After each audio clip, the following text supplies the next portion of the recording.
¿Te consideras una persona espiritual? No. ¿Te consideras una persona espiritual? No. ¿Qué es Dios para ti? Un ser superior y único. ¿Qué es Dios para ti? Dios para mí es una creencia que las personas hacemos. Realmente sí. ¿Qué creéis que pasa después de la muerte? Nada. ¿Qué crees que pasa después de la muerte? Yo creo en la reencarnación. Veréis, os voy a decir lo que la Biblia dice al respecto, ¿vale? La Biblia dice que está establecido que los hombres mueren una sola vez y que después haya juicio. Dice que todos seremos juzgados o bien para vida eterna o para condenación. La Biblia nos dice que la paga del pecado es la muerte. No habla tanto de una muerte física, sino de una muerte espiritual, es decir, una separación de Dios, una condenación. Según la Biblia, hay un cielo y hay un infierno, y todos seremos juzgados. En base a esta creencia, ¿vosotros creéis que en ese juicio saldríais culpables o inocentes? Inocentes. ¿Cómo crees que saldrías de ese futuro juicio? Culpable. ¿Por qué? Porque yo considero que ya todo lo malo que he hecho lo he pagado y estoy limpio ahora mismo. ¿Por qué? He hecho muchos pecados a lo largo de mi vida. Y no me he limpiado. O sea, no los he como contrarrestado contra el bien. No, no. No. ¿Conocéis los 10 mandamientos? Sé que existen, los conozco, pero no sabría decirte todos. ¿Conoces los 10 mandamientos? Lo mismo, sé que existen, pero no me los sé. Mira, os voy a decir lo que la Biblia dice al respecto, ¿vale? La Biblia dice que todos hemos pecado y que por cuanto todos hemos pecado, todos estamos destituidos de la gloria de Dios, estamos en enemistad con Él. La Biblia nos dice que intentando nosotros hacer lo bueno, acabamos siempre haciendo lo malo. La Biblia nos afirma que no hay uno bueno, que solamente Dios es bueno. A nosotros nos vamos a ser juzgados en base a los 10 mandamientos. Vosotros me acabáis de decir que no los conocéis. Yo voy a nombrar algunos que son los más famosos de la ley de Dios. Tienes que entender que la ley de Dios tiene más de 600 mandamientos. Los 10, digamos, son los más conocidos y muchas veces no lo llegamos a conocer. Dice, por ejemplo, no robarás, no matarás, no adulterarás, no dirás falso testimonio, honrarás a tu padre y a tu madre, amarás a Dios como a ti mismo y amarás a tu prójimo. Vosotros, si os viene a la cabeza algún mandamiento quizás que hayáis podido incumplir de los pocos que acabamos de mencionar ahora mismo. No amar al prójimo. No amar al prójimo y no robarás o no... Bueno, Todos hemos cogido alguna cosa, todos hemos alguna vez enfadado con nuestros padres, así que no les hemos honrado. Todos hemos odiado. Verás, Jesucristo cuando vino a la tierra nos aclaró dos de los mandamientos.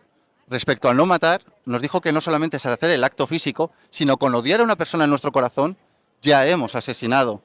Asimismo dijo del adulterio que con codiciar a una persona y desearla, en nuestro corazón ya hemos adulterado.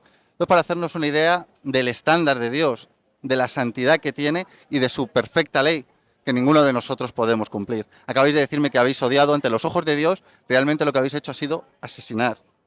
Ciertamente estamos todos en una situación muy complicada y vamos a salir todos culpables en ese futuro juicio. ¿Qué creéis que podríamos hacer para cambiar las cosas? es muy complicado, pero no hay nada que se pueda hacer, yo creo. ¿Qué crees que podríamos hacer? Como no me vuelva creyente y vaya a misa todos los domingos, ya no lo sé. Veréis, lo cierto, y la Biblia lo que nos dice, es que nosotros nada podemos hacer para ganarnos el cielo. Dice la Biblia que vuestras buenas acciones para Dios son como trapos de inmundicia y que nuestras maldades nos llevan como el viento. Era lo que se estaba diciendo antes, que nosotros intentando hacer lo bueno acabamos haciendo lo malo. Esto no se trata de cosas que yo pueda hacer, porque ciertamente no puedo hacer nada. Está en mi naturaleza caída esa inclinación al mal. Os voy a poner un ejemplo. Tú a un niño de pequeño, ¿qué le tienes que enseñar? ¿Hacer lo bueno o hacer lo malo?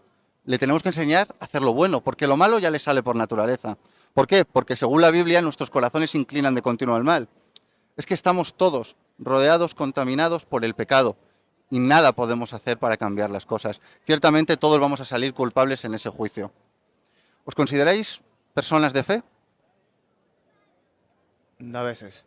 ¿Te consideras una persona de fe? No. Mira, la mejor definición que yo he encontrado en cuanto a fe la he leído en la Biblia. Dice que la fe es la certeza de lo que se espera, la convicción de lo que no se ve. En el libro de Romanos nos dice que a todos nosotros se nos ha entregado una medida de fe. Y ciertamente todos hemos puesto nuestra confianza en algo o en alguien. La pregunta no es si tengo fe o no tengo fe, sino en qué tengo yo puesta o en quién tengo yo puesta la fe. Os quiero hacer una pregunta. ¿Conocéis el Evangelio? He escuchado hablar de él, pero no lo sé. ¿Conoces el Evangelio? Sí. ¿Qué es el Evangelio? El evangelio también es como una rama de la religión. O sea, mi madre es evangelista también. Entonces, tampoco estoy muy metida en ese mundo, pero sé que es como la rama de Jesús. Es que es muy diferente. O sea, no sé cómo explicar. No te preocupes, no es un examen. Veréis, el Evangelio quiere decir literalmente las buenas noticias.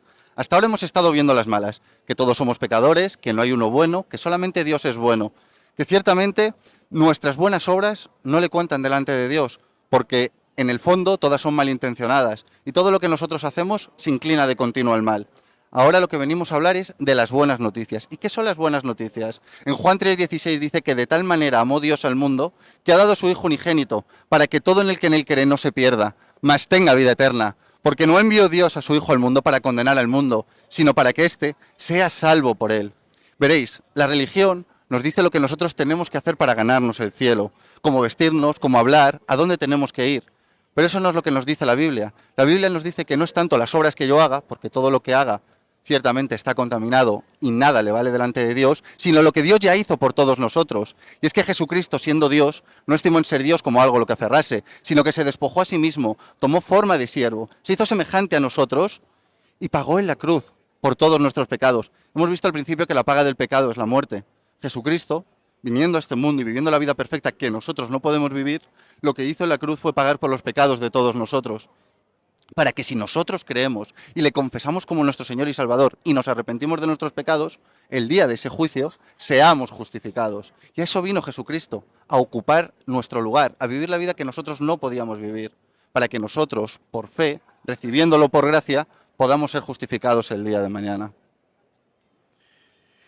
Jesucristo dijo en una ocasión: yo soy la resurrección y la vida, y el que cree en mí, aunque muera, vivirá. Y preguntó a sus discípulos que si creían esto. Y yo os quiero hacer una pregunta. ¿Vosotros creéis en el Evangelio, en las buenas noticias, que Jesucristo es la resurrección y la vida y que Él vino a ocupar nuestro lugar para que nosotros seamos justificados? No. ¿Tú crees esta buena noticia? No. Ciertamente tenéis que entender que nosotros nada podemos hacer para ganarnos el cielo. Vosotros sabéis en vuestro corazón que las cosas que hacemos no están bien. Tú misma, sin ir más lejos, has dicho hace un momento que no saldrías inocente. Tú has dicho que ya lo has pagado en esta vida, pero ciertamente nosotros pecamos todos los días. Así que al final es un pago continuo el que tenemos. Lo que tú estás viviendo es las consecuencias de tus acciones y no tanto el castigo o el juicio que nos esperaría en un futuro.